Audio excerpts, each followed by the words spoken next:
Yo les potes, yo tout le monde, c'est Isma, j'espère que vous allez bien. On se retrouve aujourd'hui pour une nouvelle vidéo. Dans cette vidéo, les gars, on va parler des matchs qu'on a joués. Donc celui contre Clermont, on a fait 3-3, le match est encore ici.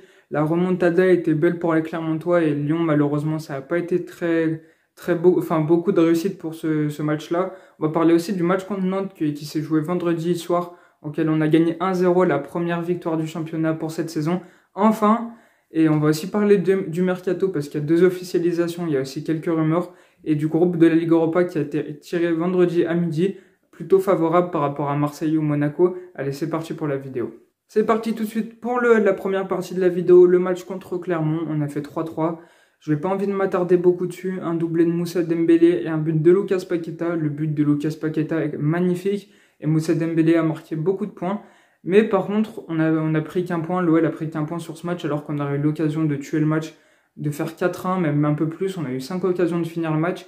Des face-à-face avec le gardien Koussem Aouar, au lieu de faire la passe à un attaquant lyonnais qui aurait pu finir parce qu'il n'y avait pas de défenseur en marquage sur eux, Koussem Aouar a préféré y aller tout seul et a loupé son action. C'était compliqué pour pour ce troisième match de championnat. On a pris qu'un point, on aurait pu en prendre 3. On a vraiment gâché la fin de match. On a fait des passes dignes de U12 d'après Peter Bosz en interview. C'était vraiment compliqué sur ce sujet, mentalement aussi, c'était très dur. Clermont qui monte en Ligue 1 et qui a un attaquant très bon qui fait partie des meilleurs buteurs Bayo et qui démarre si bien le championnat, était en pleine confiance alors que Lyon, pas trop de confiance. On a galéré en ce début de championnat, on a pris 3-0 contre Angers la semaine d'avant. C'était compliqué pour ce match et j'ai pas forcément envie d'en revenir un peu plus. Du coup, on va passer tout de suite au match face à Nantes. On a gagné 1-0. C'était un match assez compliqué, même si Lucas Paqueta a fait des beaux exploits. D'ailleurs, magnifique le but de Lucas Paqueta contre Clermont la semaine avant. Je ne sais pas si je l'ai dit, mais il était vraiment beau. En collectif, dans un 1-2, 1-2, 1-2, laissez tomber, c'est vraiment magnifique. Alors, pour ce match face à Nantes, Moussa Dembélé a marqué le seul but de la partie qui nous a fait remporter les 3 points. Enfin, une victoire en championnat pour cette saison. C'est un peu retardataire de la part de l'Olympique Lyonnais qui aurait pu les gagner bien avant contre Clermont ou Brest, mais ils n'arrivaient jamais à tuer le match.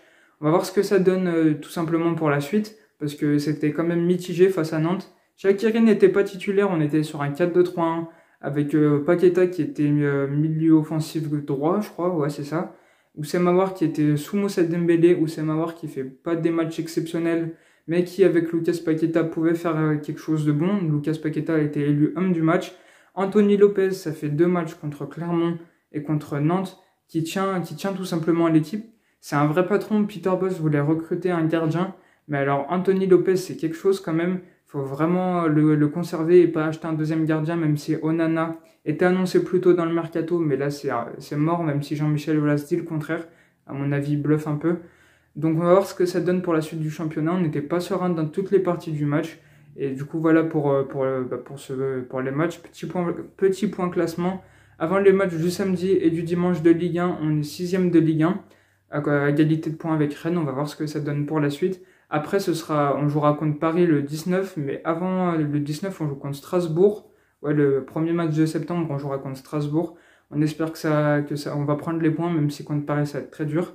Et voilà pour le point match, on va passer tout de suite aux rumeurs des transferts. C'est parti tout de suite pour les infos mercato. Il y a 2 officialisations et 2 rumeurs. La première officialisation, vous le savez tous, Shaqiri a signé à l'Olympique Lyonnais jusqu'en 2024 pour 6 millions d'euros plus 5 en provenance de Liverpool. Je suis très content de son arrivée, ça fait un joueur d'expérience qui a connu la Ligue des Champions, la Ligue Europa, 5 autres championnats. Ça fait vraiment plaisir de le voir à l'Olympique Lyonnais. Il a de ses mollets, ils sont énormes, il est grave musclé le mec. Attention parce qu'il va casser des jambes du côté de l'Olympique Lyonnais et des adversaires surtout en Ligue 1, sachant qu'on connaît le championnat et qu'il y a beaucoup de bouchées dans le championnat, mais on va voir ce que ça donne. Je kiffe Shaqiri, moi je trouve que c'est un très bon joueur, même si on va pas rappeler ce qu'il a fait à la France lors du match contre la Suisse à l'Euro. Je suis très content de le voir à l'Olympique Lyonnais, vous les gars, vous le savez, dites-le en commentaire. Et on espère qu'il va remplacer Memphis Depay, je suis très content de son arrivée, je l'ai dit au moins 3 fois, je me répète un peu mais c'est pas grave. Et ça fait plaisir de voir un mercato qui s'active un petit peu plus. Il y aura des départs, suite Cornet qui est à 17 millions d'euros, qui pourra aller à Burnley dans les prochaines heures. On va voir ce que ça donne. Moi, je suis sûr que ça va se finir. Et il y aura une arrivée sûrement, d'après Jean-Michel Aulas, peut-être Azmoun. On va voir ce que ça donne.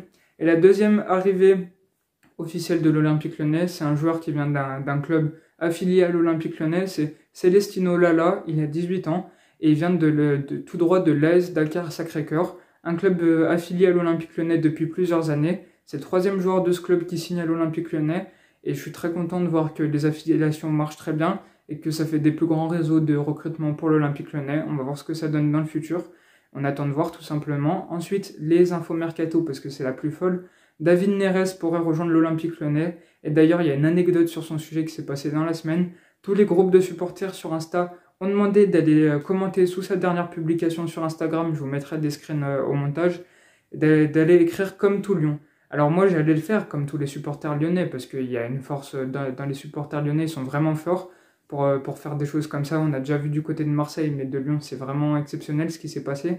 Alors tous les supporters lyonnais devaient écrire comme tout Lyon sur la dernière publication de David Neres. J'allais pour le faire, pour écrire comme tout Lyon, sauf que je vois que les commentaires ont été bloqués, on pouvait plus écrire de commentaires, il y avait trop de commentaires comme tout Lyon, c'est vraiment drôle, et ça fait plaisir de voir que les supporters lyonnais ont cette force, et on est content, on espère que David Neres va rejoindre l'Olympique Lyonnais, ce serait une très bonne recrue, et pourquoi pas affilié à Sardar Azmoun, qui vient du Zénith, on va voir ce que ça donne, si ça va s'officialiser ou pas. Et ensuite, la deuxième rumeur des transferts, c'est celle de Gaëtan Laborde, le joueur montpelliérain, un grand ami d'Andy Delors qui va signer à Nice, pourra rejoindre l'Olympique Lyonnais. Je serais pas contre, mais c'est pas un joueur exceptionnel. David Neres et Azmoun, ça reste mieux. Mais au moins, Gaëtan Laborde connaît la Ligue 1, et pourquoi pas le voir du côté de l'OL. Et voilà pour les infos mercato. Ensuite, on va parler de la Ligue Europa. D'ailleurs, premièrement, la Ligue Europa sera diffusée sur W9. M6 a acheté les droits internationaux de la Ligue Europa. On pourra voir les matchs gratuitement sur W9. Comme ça, c'est carré. Alors, l'OL pour le tirage au sort de la Ligue Europa qui s'est disputé vendredi à midi était premier au ranking UEFA. Donc, on pouvait tomber que contre des clubs inférieurs à nous, du moins dans ce classement, parce qu'il y a quand même des très bons clubs. Et on n'oubliera pas que les troisièmes de chaque poule de Ligue des Champions est relégué en Ligue Europa. Notre groupe, c'est les Rangers de Glasgow, une équipe écossaise. Bon, c'est pas mauvais, même s'il y a 2 ans, ils nous ont battus en match amical. Mais ça veut rien dire en match amical, ça veut rien dire, c'était il y a 2 ans. Pourquoi pas les voir, ce sera le premier adversaire qu'on va jouer, on va jouer là-bas, donc en Écosse.